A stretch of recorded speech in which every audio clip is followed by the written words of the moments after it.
Предмет кој бил на осомничениот апелационен судија Ѓоко Ристов застарел откако тој не сторил напор да го заврши во разумен рок.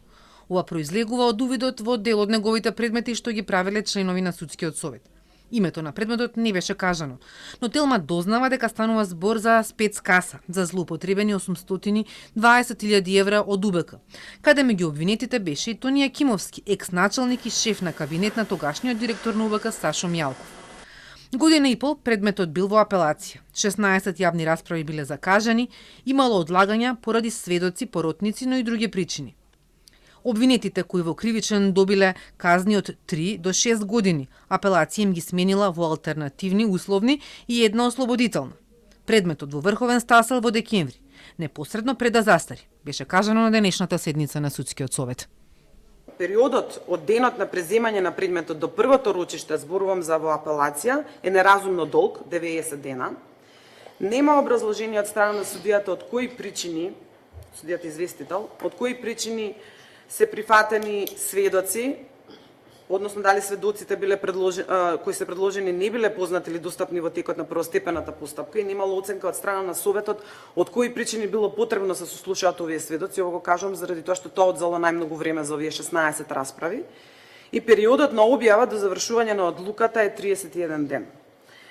Од тие причини се констатира дека судијата, дека постојат некои сомневања за несовесно постапување на судијата, бидејќи не сторил доволно напори предметот да биде завршен навремено, така што нема да биде доведен во опасност кривичниот прогон од апсолутна застареност. Судски совет правил увид во 9 предмети на Ристов по анонимна представка. И за дел од предметите заклучи дека има неправилност, за дел не, или дека воопшто не биле предмети на Ристов, чија работа е под лупа откако во домот на неговите родители во ЗИД беа пронајдени 350.000 евра. Многу невообичаености членовите на судски забележале и во предметот на Битолскиот суд, кој му го укина притворот на обвинетиот бизнисмен Борче Марковски со гаранција од 5 милиони евра. Увидот следуваше по сомнежите во јавноста за тенденциозно составен кривичен совет, кој одлучувал по жалбата на Марковски. Судиката која била председател на советот го формирала дури 23 дена откако добила предметот, иако тој бил притворски и итен. Судија кој требало да оди на одмор од 12 јануари бил исклучен од акмисот за додолување на предмети уште на 5 јануари.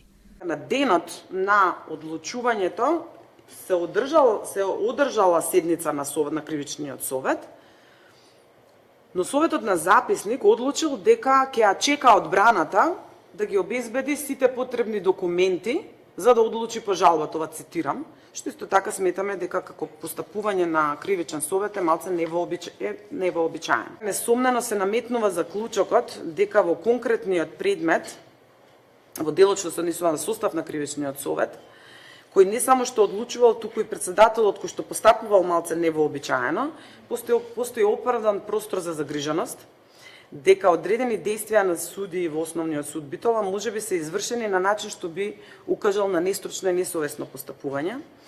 Извештаите на работните групи беа изгласани, а дополнително членовите на судски можат да поднесат барање за одговорност на судии.